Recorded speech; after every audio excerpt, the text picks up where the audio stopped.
When it comes to mystical and full of rich history countries, Egypt definitely takes one among the top spots. We all know it as a land of great allure and a rich historical mosaic, serving as a tribute to the magnificence of ancient civilizations. Nestled in the northeastern reaches of Africa and flanked by the Mediterranean Sea to the north and the Red Sea to the east, Egypt has captivated the collective imagination for countless generations. From the unmistakable pyramids that puncture the skyline, to the enigmatic Sphinx, Egypt's legacy is intricately woven into the very fabric of human history. Boasting a civilization that spans over 5,000 years, Egypt's cultural, archaeological, and architectural marvels continue to evoke wonder and intrigue among those who embark on a journey to explore its storied landscapes.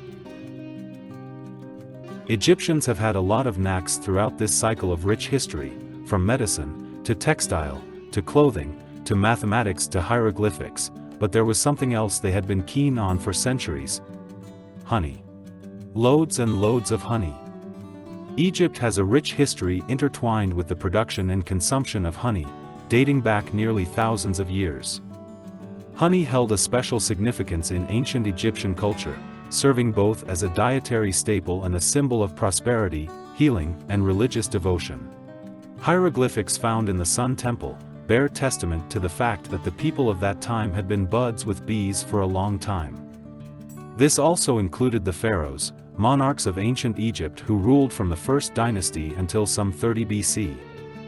King Tut or Tutankhamun was one such pharaoh, who ascended the throne at either 8 or 9 years of age. He became a known figure in modern times owing to the discovery of his golden tomb, which is referred to as the KV62 tomb of Tutankhamun. KV stands for Valley of the Kings, while the number 62 simply means that it was the 62nd tomb found in that place at that time.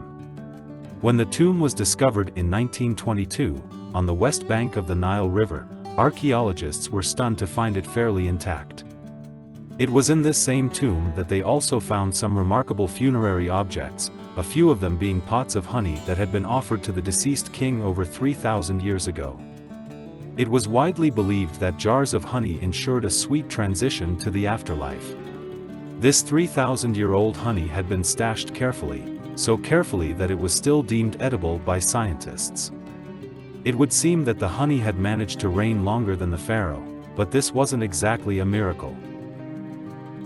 From a scientific standpoint, it would make perfect sense for this honey to have survived a near 3 millennia-long journey. Because bacteria and microorganisms need moisture to survive, honey is one substance that they just can't make their abode. Honey lacks moisture, is naturally acidic and has hygroscopic properties.